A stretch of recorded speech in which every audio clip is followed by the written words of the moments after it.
Her father called her defective. No man wanted to marry an infertile princess. But when the widowed Viking warrior Ragnar, with 3 children, first saw her, he said this: "Everyone is wrong. In Viking culture, a woman's strength lies in her heart and soul." At that moment, Princess Ingrid began to feel truly valuable for the first time in her life.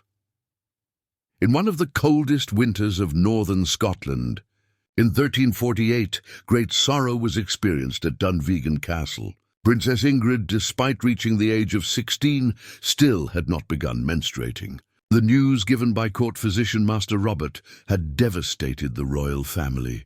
"Your Majesties," said the old physician, his hands trembling, "Princess Ingrid's womb has not developed. She will never be able to have children." King Kenneth, despite being a powerful warrior, was completely devastated by this news. An infertile princess in a royal family was nothing but a source of shame. "How is this possible?" he asked, his voice breaking. "Why have the gods punished us in this way?" Master Robert shook his head. "This is a rare condition, Your Majesty. The princess's other feminine characteristics are normal, but her ability to bear children will never exist. This condition has been present since birth. No medicine, no treatment can change this. Queen Margaret, though trying to protect her daughter, had to face reality." "Kenneth, perhaps there's another solution. Perhaps other physicians—" "Solution," the king shouted angrily.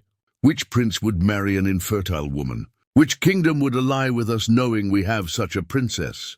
This child will bring the end of the royal lineage." Ingrid was listening to these conversations from behind the door. For a 16-year-old girl, being spoken of this way by her family was heartbreaking. She felt like she was some diseased, defective object.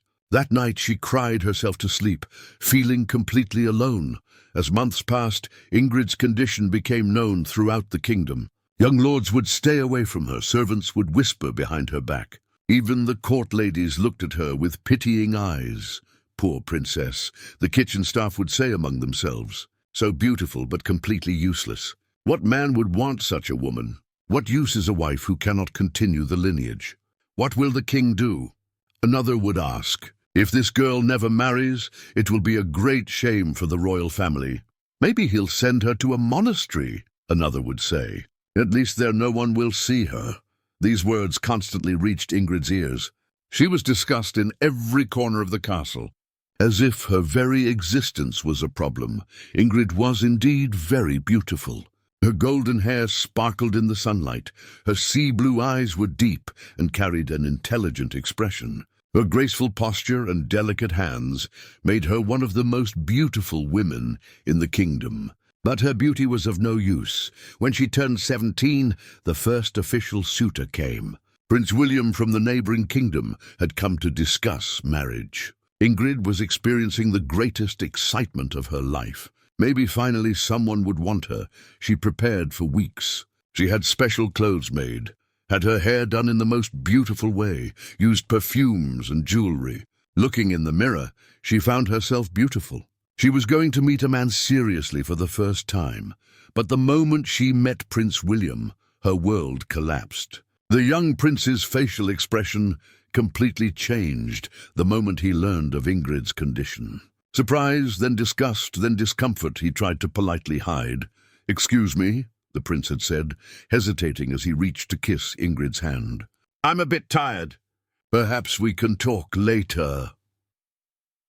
Throughout that evening's dinner, Prince William had tried to stay away from Ingrid, kept conversations short, and constantly turned to other guests. He refused to dance with her, even avoiding sitting at the same table. When leaving early the next morning, he said these words: "Unfortunately, I have other priorities regarding my marriage plans. It was nice to meet the princess, but I have some concerns about compatibility."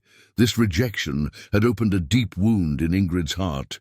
For the first time, she had been evaluated by a man and found lacking. And this was just the beginning. Over the following years, 5 more princes came to see Ingrid. All gave the same reaction. Polite but firm rejection.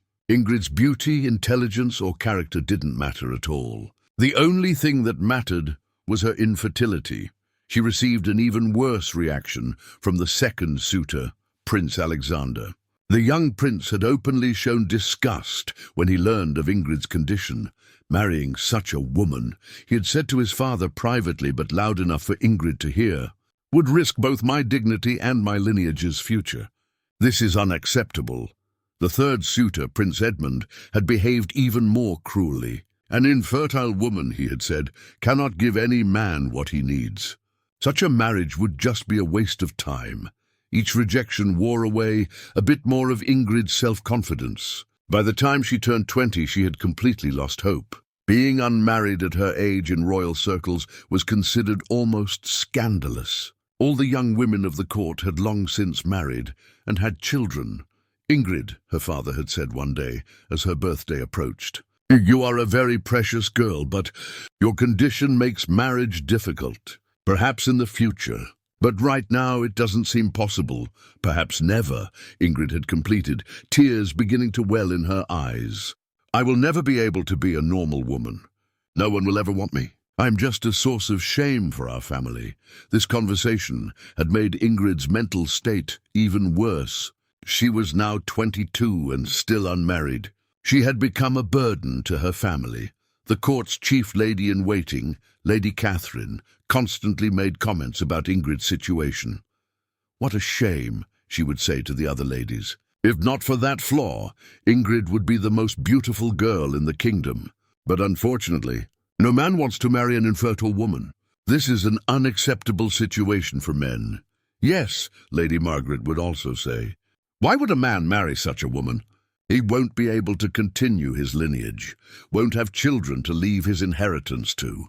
This goes against the fundamental purpose of being a man." These comments constantly reached Ingrid's ears. Sometimes they weren't said directly to her face, but whispers and pitying looks followed her every step. By the time she turned 22, she had completely lost hope. She felt completely worthless, and when she stood in front of mirrors, she only saw her deficiencies. God, she would pray every night. "Why did you create me this way? Why do I have no value as a woman? Why did you give me this punishment?" One day, while walking alone in the castle garden, she overheard a conversation between two young servants. "Princess Ingrid is really very beautiful," one was saying. "Yes, but what use is that? If she can't have children, what good is a woman's beauty? Would any man stay with such a woman? I think the king should send her to a monastery. At least there she'd be comfortable, no one would pity her. Or maybe he'll give her to a slave. At least then he won't have to take care of her." This conversation had crushed Ingrid's last hope. Now everyone knew her situation, and everyone thought the same way. When Ingrid turned 23, she experienced the greatest humiliation of her life. At King Kenneth's birthday ball, all the young people from neighboring kingdoms had come. This seemed like a last chance for Ingrid. She had had a special dress made, blue velvet with silver embroidery and her grandmother's pearls. Looking in the mirror, she had never found herself so beautiful. Maybe tonight would be different. When she entered the ballroom, all eyes turned to her. She really did look very beautiful, but the expression in those gazes was more pity than admiration. The young lords stayed away from her. While couples danced on the dance floor, Ingrid stood alone on the sidelines. No one was asking her to dance. Finally, she couldn't stand it and approached Prince Richard. This young prince, 3 years younger than herself, had made eye contact with her throughout the evening. "Prince Richard," Ingrid said, gathering her courage, "would you dance with me?" The hall suddenly fell silent. Everyone seemed to have been waiting for this moment. Richard's face reddened and he looked at his friends around him. "Dance?" he said, surprise in his voice. Well, I'm a bit tired right now. Please," Ingrid said, trying to hide the pleading tone in her voice. "Just one dance." The young lords next to Richard began to smile. For them, this situation was an entertaining moment. "Look, my lady," Richard said, raising his voice so those around could hear. "I only dance with ladies who have promise." I'm sorry, but these words were heard throughout the hall. The music had stopped. Everyone was watching this moment. Ingrid's face was on fire. As her heart pounded rapidly, tears welled up in her eyes. But she tried to maintain her dignity. "I understand," she said, trying to keep her voice as controlled as possible. "I apologize for disturbing you." But Richard didn't stop. Perhaps he had drunk too much wine. Perhaps he wanted to look cool in front of his friends. But he spoke his most devastating words. "Ladies and gentlemen," he said loudly, as if making an announcement. "What do you do when faced with such a situation? This lady actually asked me to dance. How can someone without visible physical defects think of dancing with such a lady?" The atmosphere in the hall had completely changed. Some guests found Richard's words very rude, while others secretly approved. But everyone had to witness the princess being humiliated to this extent. "A man who marries such a lady," Richard continued mercilessly, "would both disgrace himself and risk having crooked children. I'm sorry I had to be so blunt about this." Ingrid was now on the verge of collapse. But with one last effort, she tried to preserve her dignity. "You're right, Prince Richard," she said as calmly as her voice would allow. "I truly am a woman no one would want. Thank you for reminding me of this truth. Good evening." With these words, as she left the hall, the silence she left behind was deafening. No one had come to Ingrid's defense. That night, Ingrid cried in her room until dawn. It was the greatest humiliation of her 23-year life. And now she knew the truth. No man would ever want her. The next morning, Richard's words were being discussed in every corner of the castle. Servants, guards, cooks, everyone was discussing that night and evaluating Ingrid's situation. Prince Richard spoke very harshly, a young servant said. But he didn't lie either. Who would marry such a woman? "The princess is actually very smart and beautiful," another tried to defend. "But that condition, what good is being smart and beautiful?" The first servant interrupted. "Men want children. This is a basic need." When these gossips reached King Kenneth's ears, the king flew into a rage. His daughter being humiliated in front of everyone had damaged royal prestige. "Ingrid," he roared, summoning the princess to his presence the next morning. "What is this disgrace?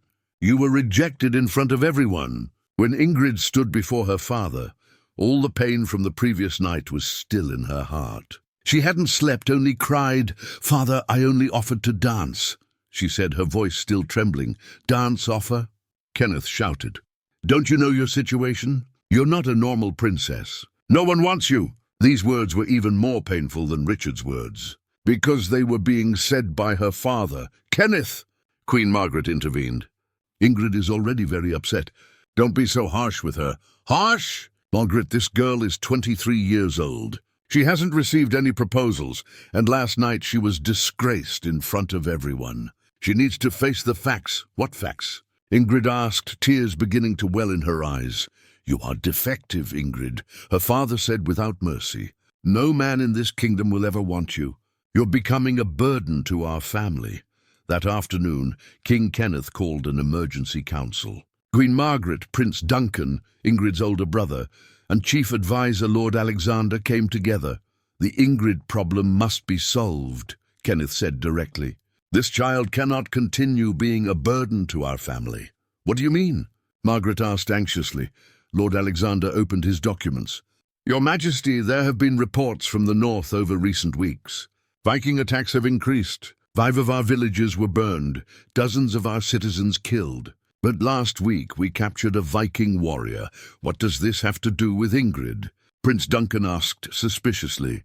Kenneth smiled, but this smile wasn't warm at all. "Very simple. Ingrid will be given to this Viking." The atmosphere in the hall immediately tensed. Margaret went wild. "Kenneth, you're going to give our daughter to a barbarian? This is very dangerous." "Dangerous?" Kenneth laughed. "Her continuing to stay here is more dangerous. She embarrasses our family every day." Duncan jumped up. "Father, this is too extreme. Ingrid is my sister." "You can't send her to her death." "Death?" Kenneth said in a cold voice. "No, I'm giving her a chance. Maybe that Viking will want her. Maybe he'll find her useful. At least she'll be gone from here." Lord Alexander explained the plan. "The Viking we captured is an important member of his clan. If we give the princess to him, this will be perceived as a gesture, and we can start peace negotiations." "What if Ingrid refuses?" Margaret asked, on the verge of tears. "Whether she wants it or not doesn't matter," Kenneth said, in a definitive tone. This decision has been made. Ingrid will be given to this barbarian. Maybe he'll like her. At least she'll be useful. In the deepest dungeons of Dunvegan Castle, chained to the cold stone walls, Ragnar Redbeard was a true Viking legend. This 34-year-old warrior, 2 meters tall, with a muscular body marked with battle scars and red hair reaching his shoulders, presented an impressive sight. Ragnar wasn't just a Viking warrior. He was the son and heir of Jarl Erik Bloodaxe, leader of the most feared clan of the northern seas. Raised in Norwegian fjords, by the edge of icy seas, he had learned both warfare and leadership skills from childhood. 3 months ago, while conducting a reconnaissance mission in Scottish territory, he had been ambushed by English troops and captured after a fierce battle. He had fought alone against 20 soldiers, refusing to surrender despite his wounds. Only when he didn't want more blood to be spilled did he finally surrender.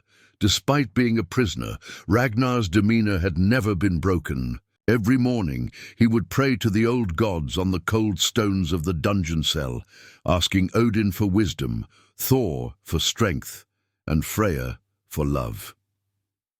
The English guards had initially been afraid of him. They had heard terrible stories about the savagery of Viking warriors. They said they tore apart babies, kidnapped women, and set villages on fire, but after weeks of close contact with Ragnar, the guards realized he was very different from what they thought. "This Viking is different from the others," said Guard Commander Thomas. "He's intelligent, speaks politely, and never behaves aggressively." Ragnar was indeed different.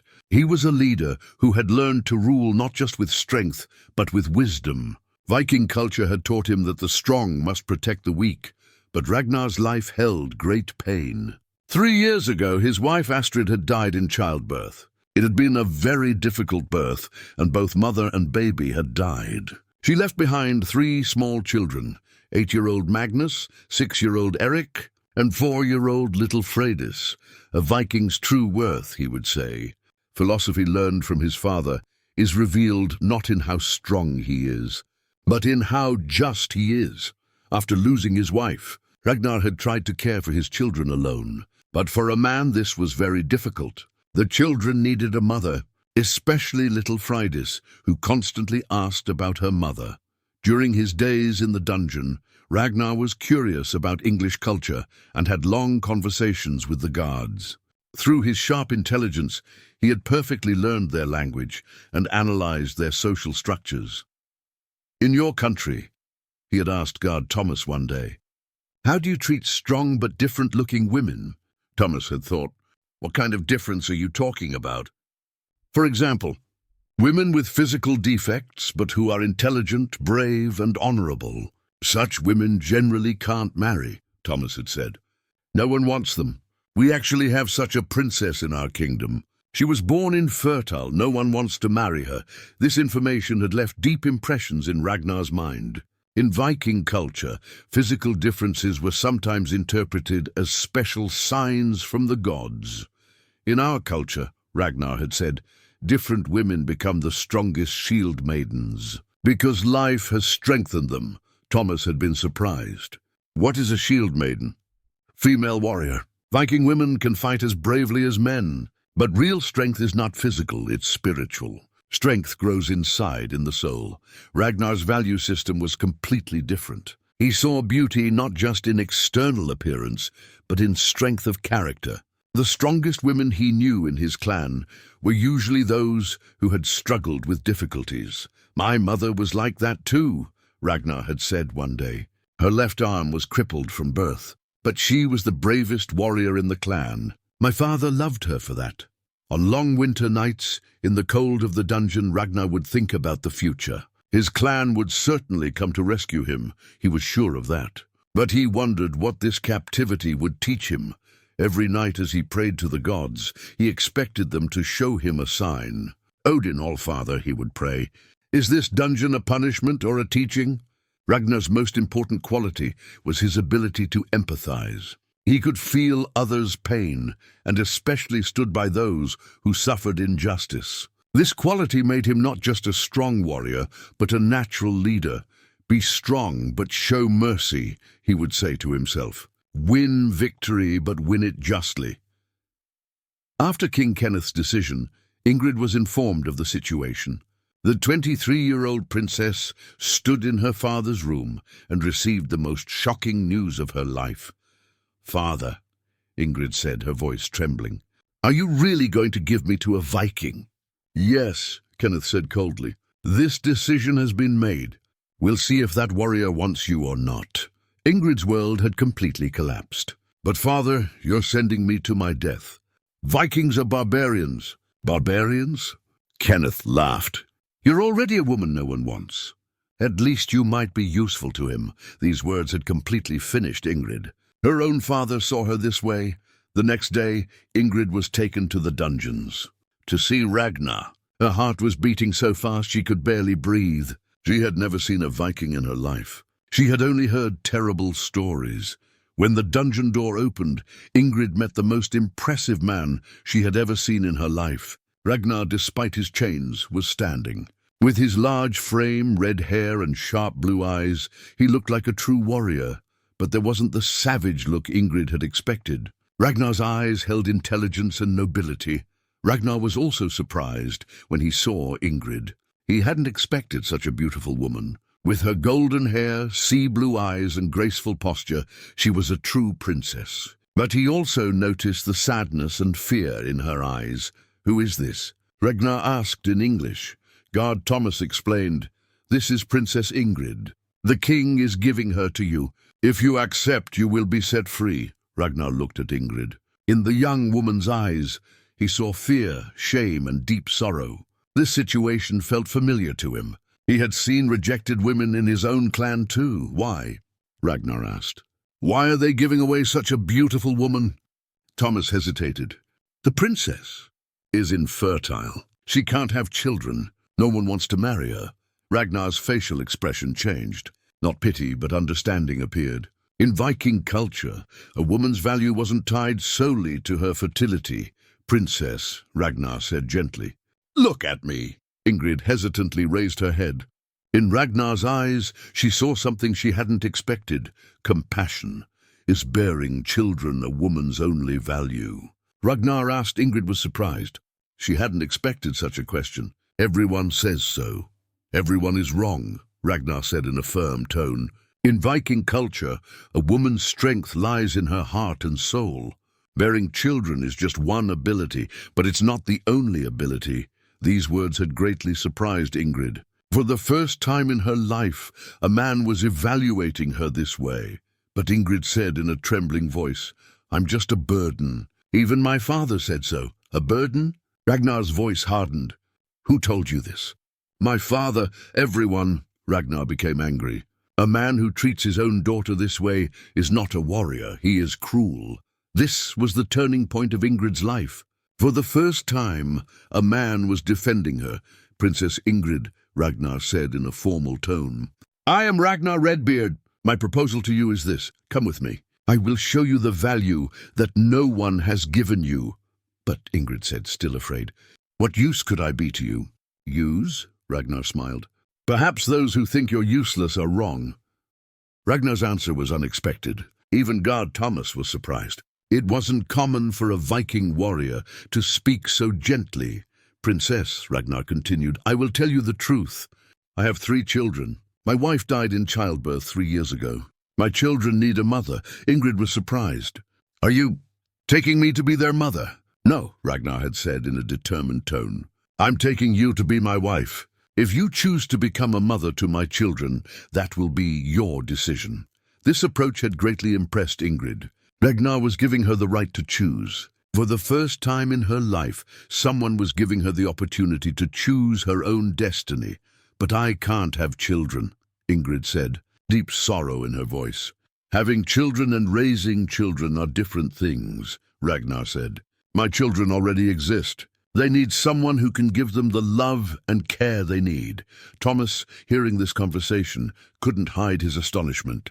"This Viking really is different," he thought. "Princess," Ragnar said, "I know you're seen as worthless in your country. But perhaps in another place, in a different culture, you can find your true value. Hope had begun to gleam in Ingrid's eyes. Do you really want me? I promise you, Ragnar said. If you come with me, you will never feel worthless. After Ragnar's proposal was accepted, preparations immediately began. 2 days later, they would set out north to Ragnar's lands with Ingrid. Ingrid, Queen Margaret said, embracing her daughter one last time. Be very careful. That man is a Viking, Mother, Ingrid replied. It can't be worse than my life here. After being freed, Ragnar's first task was to talk with Ingrid. Princess, he had said, I will tell you all the truths. I have 3 children. Magnus is 8 years old, Eric is 6 years old, and Freydis is 4 years old. My wife Astrid died in childbirth. I've been trying to care for them alone since then. Ingrid listened carefully. It must have been very difficult, yes, very difficult, especially for little Freydis. A girl child needs a mother. The boys do too, actually. Will they accept me? Ingrid asked anxiously. That depends on you, Ragnar said honestly. Children sense sincerity. If you truly love them, they will love you too. The journey took 3 weeks. During this time, Ragnar told Ingrid many things about Viking culture. Viking women are very strong, he had said one evening by the campfire. Besides taking care of the home, they fight when necessary. Really? Ingrid had asked. Of course. My mother was also a shield maiden, a warrior woman. She fought alongside my father in battles. These stories were changing Ingrid's world. She had never known such strong women. Could I, she had asked hesitantly, be that strong? Ragnar had looked at her. Don't you know you're already strong? Enduring so much oppression for 23 years requires strength. Am I strong? Ingrid had asked in astonishment. Of course. A weak woman couldn't have endured so much pain. You survived, you struggled. That is strength. These words were giving Ingrid a completely new perspective. When they arrived in the northern lands, Ingrid encountered a completely different world. High mountains, deep fjords, and forests covered with snow. Everything was so different and beautiful. Ragnar's home was a large longhouse. Made of wood, it looked warm and inviting, and most importantly, she met 3 small children, Magnus, Eric, and little Freydis. The children had initially behaved shyly. Especially Magnus and Eric looked at this newcomer with suspicion. Who is this beautiful lady? Little Freydis had asked. This is Ingrid, Ragnar had said. She will be your new mother. Magnus, being the oldest, felt the responsibility. But we already had a mother, he said. Yes, Ragnar said gently. We will always love your mother Astrid. But now Ingrid is also part of our family. Eric, being younger, was more open. Will you tell us stories? He asked Ingrid. Of course, Ingrid said with a smile. I know many beautiful stories. Little Freydis, however, was completely open-hearted. She immediately came to Ingrid and held her hand. You're very beautiful, she said. Like a real princess. I am a real princess, Ingrid said with a smile. But now I'm also your mother. That night, Ragnar talked with Ingrid alone. Princess, he had said, I want to make you a promise. Here you will see your value. Your inability to have children doesn't matter at all. These children will be your children. But, Ingrid had said, I'm just an infertile woman. No, Ragnar had said, touching his hand to Ingrid's face. You are a strong, intelligent, and loving woman. And I love you this way. These words had healed all the wounds in Ingrid's heart. As days passed, Ingrid began to adapt to Viking life. At first, everything seemed very different. The food, the style of dress, the daily routines. But Ragnar and the children supported her in everything. Magnus was the most distant at first. He loved his mother very much and thought no one could replace her. But in the face of Ingrid's patient and loving approach, his walls slowly began to crumble. Ingrid, Magnus had said one day, You're not like my mother? No, I'm not, Ingrid had said. I'm Ingrid.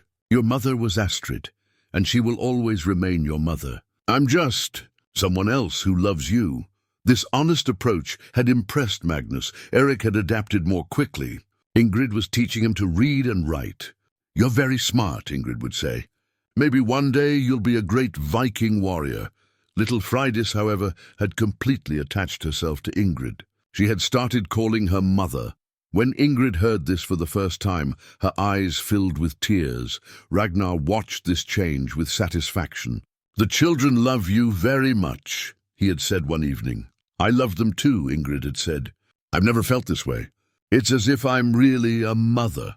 "Because you are," Ragnar had said.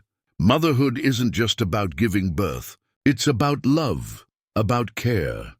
As weeks passed, Ingrid began to discover the strength within herself. Viking women were truly strong, and they easily accepted Ingrid. "You're a different kind of princess," Ragnar's sister Sigrid had said. "Strong and brave." "Am I brave?" Ingrid had asked. "Of course. You came here, you built a new life. That required courage." As months passed, a deep love had developed between Ingrid and Ragnar. They hadn't married just for the children. They truly loved each other. "Ingrid," Ragnar had said one evening, walking along the edge of the fjord, "I want to tell you something." "What is it?" "I love you. Not just for my children, but for yourself." Ingrid's heart had begun to beat rapidly. "I love you too, Ragnar." "So," Ragnar had said, "will you marry me? Will you truly be my wife?" "Yes," Ingrid had said through tears. "Yes, of course." Their wedding was held according to Viking traditions. It was a great celebration. The entire clan came. For the first time in her life, Ingrid felt this loved. "Today," Ragnar had said in his wedding speech, "I'm not just marrying Ingrid. I'm also celebrating the power of true love. Because true love doesn't see physical flaws. It only sees the beauty of the soul." These words had moved everyone. A year later, Ingrid was a completely changed woman. She was no longer that fearful, insecure princess. She had become a strong, brave, and happy Viking woman. The children had completely embraced her. Magnus now called her mother. Eric was learning battle tactics with her, and little Freydis never wanted to leave her side. "Ingrid," Ragnar had said one day, "are you happy?" "Very happy," Ingrid had said. "For the first time in my life, I feel valuable." "Because you are valuable," Ragnar had said. "You always were. Just no one saw it." "You saw it," Ingrid had said. "You saved me." "No," Ragnar had said with a smile. "We saved each other." And so a princess who had been seen as worthless for being infertile was transformed into the most valuable treasure through true love. Ragnar and his children became her family, and she became a loving mother and wife to them. Sometimes at night, Ingrid would think about her old life, how wrong her father had been in judging her, but she wasn't sad anymore. Because that painful experience had led her to true happiness. "The gods do everything for the best," she would say, as Ragnar had taught her. And Ingrid now knew this was true. If this story touched your heart, don't forget to subscribe to our channel. Share in the comments which moment moved you the most. Don't forget to share this beautiful story that proves true love transcends physical boundaries with your loved ones. This story shows us that true love looks not just at external beauty, but at the beauty of the soul. Ragnar and Ingrid's story is a legendary love story that proves our differences make us strong, not weak.